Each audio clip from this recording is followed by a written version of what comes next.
Today we bring you an inspiring speech by Amish Tripathi, a celebrated Indian author and cultural ambassador. In this talk, Tripathi explores the question, is God a delusion? Through the lens of Hindu philosophy. He highlights how Hinduism harmonizes religion and science, embraces knowledge, and emphasizes the purpose of God as a guide. Join us to uncover the profound wisdom of Dharma, Karma, and the divine. How you see the world is often defined by where you come from. Now, I'm a Hindu. Hinduism is most probably among the most ancient living religions on earth. And Hinduism is a part of the Dharmic group of religions, which also includes Buddhism, Jainism, and Sikhism. In many ways, our worldview is fundamentally different from the Abrahamic group of religions. The Abrahamic group, as you all know, is Judaism, Christianity, and Islam. It could be argued that Western atheism, which emerged as a reaction to the Abrahamic religions, also has many of the features of Abrahamic religions. So, how is our worldview, the Dharmic worldview, different? One of the key things is we don't see the world in binaries. Good, evil, black, white. We don't see the world that way. We see it in shades of grey. So from this perspective, how do we answer this question, that God is a delusion?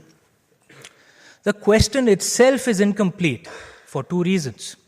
The first is that, according to Hindu philosophy, anything that has a beginning and an end is temporary and hence an illusion. The Sanskrit word for it is Maya. So therefore, everything, including the universe, because it does have an end date, is an illusion, which makes this entire debate itself infructuous.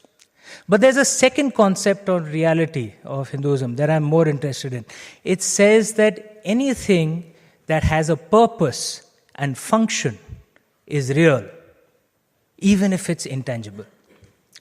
Now, let me explain the second concept a bit more. We've all heard of Carl Sagan, obviously. Carl Sagan had said that all our bodies are made up of water, calcium, and organic molecules. This is a scientific fact. Now, if you pick an amount of water, calcium, and organic molecules of the right proportion and throw it under a bus, nothing will change. Nothing will happen to the bus or those elements. But I'm not about to jump under a bus, very obviously, right? Even though my body is made up of that exact proportion of the list of elements that Carl Sagan had listed. Why? Because I'm not exactly just the elements that make up my body. There's something extra within me. And that something extra gives purpose to the elements that make up my body. Therefore, I have a purpose for now. Therefore, I'm not an illusion for now. That's the way it is with me. That's the way it is with all of us. And that is the way it is with God. If God has a purpose, then God is real. So is the real question perhaps not whether God has a purpose? Is the real question that why does the West not feel a need for the purpose of God anymore? Or to calibrate a bit, why do most Westerners not feel the need for God anymore? I think maybe the answer for that is in the tortured relationship that Abrahamic religions have with science, or more broadly, knowledge. Any scientific truth that is in conflict with Abrahamic faith can be called as blasphemy. And that sets up that magnificent duel, right? Abrahamics and God on the one side and science on the other. And you have to pick one side. You can't have both. How does Hinduism see this debate? Well, first of all, Hinduism does not have a doctrinal concept of blasphemy. So there is no scientific truth that I have to deny to prove that I am a good Hindu. The concept of blasphemy doesn't exist. But even more, Hinduism has a different relationship with knowledge. Let me explain that through, taking you to the book of Genesis. And all of you are aware of the Garden of Eden, right? Broadly, what the story was. God punished Adam and Eve because they ate from the forbidden fruit of the tree of the knowledge of good and evil. Correct? Everyone knows that? And most Abrahamic religious scholars say that good and evil was a metaphor for everything. So therefore, essentially, Adam and Eve were punished because they ate an apple from the tree of the knowledge of everything. Now, I'm not deriding this philosophy. Knowledge, if you're not prepared for it, is often a path to unhappiness and destruction. And it can be argued that you see a lot of evidence of that in the modern West today. So, if your purpose is primarily to just simply be happy, then maybe it's a good idea to avoid knowledge. Innocence is bliss, right? It's a fair call, right? Just remain innocent, remain happy. How does Hinduism see the relationship with knowledge? Hindu philosophy does acknowledge the risks of knowledge, but still tells us to go for it. To put it in terms that you may understand, Hindus wouldn't be told, don't eat that apple. In fact, we would be told, go for the entire freaking tree. But what we would also be told, that before you go for that tree, prepare yourself so that you can handle that knowledge. This is essentially the concept of karma and dharma. Learn, evolve, so that you can handle that knowledge and then learn some more. And keep learning till you learn everything that there is to learn, till you have consumed that entire tree. Then you become God.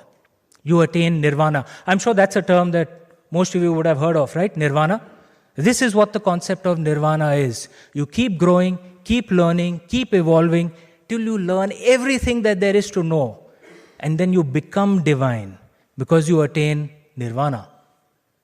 Now, from this philosophical construct, what is the purpose of God? God is not supposed to be a strict father who keeps you in line for your own happiness. No.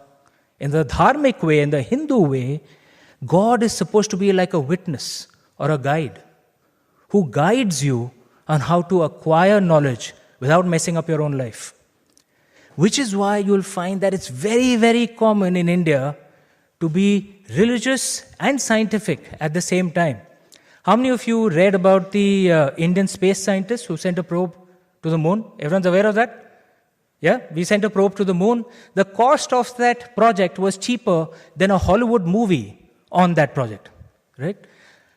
But the scientists, and many don't know this, that the scientists who prepared that probe and that rocket, before launch, they took the components of that rocket to a temple to pray to it. They saw no contradiction in it. Unlike Western atheists who very often feel the deep need to insult religion, to prove their scientific temper. In the Hindu way, the divine can be male, female, or transgender, and allows, even expects human beings to question him or her, as Lord Krishna did in the Bhagavad Gita. I'm primarily an author. In the books that I write, I openly criticize and question the caste system. I write of powerful women. I have gay and transgender characters in my books. My books, by God's grace, actually sell in reasonably high numbers. You won't find any controversy around me. Because in the Hindu way, there is an openness to multiple truths. There's an openness to multiple paths to the divine. If I may complete, please. In some ways, then, this debate is similar to the debate that's taking place over artificial intelligence. From what I have read, not that I know Elon Musk personally, but from what I have read, apparently, Elon Musk is concerned about the risks of AI and is therefore hesitating.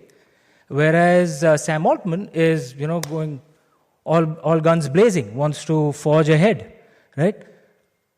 In the Hindu way, the opportunity of AI would be seen, but the risks of it would also be acknowledged, right? So perhaps, it cannot be denied that AI almost has the power of God. Do we have the ability to wield that power? Do our societies have the ability to handle the consequences of something like this? Everyone knows what this gesture is. Yeah, it's namaste. Most Westerners erroneously translate namaste to mean hello. That's not the actual meaning. In Sanskrit, namaste means I bow to the divine within you. Now, this is a statement of humility. I'm bowing. But it's also a challenge to you. Discover the divine within you. That is the challenge that Hinduism puts up. If I may just complete, I'm almost at the end, right? If you find purpose, you will discover that God exists within you. And your task over this life and multiple lives is to grow, evolve, learn some more, and become God. God is not a delusion because you are God. You are a potential God. You are all potential gods. You just don't know it yet. What you have to do is find your purpose, and you will discover that you and God are in fact very real. Thank you.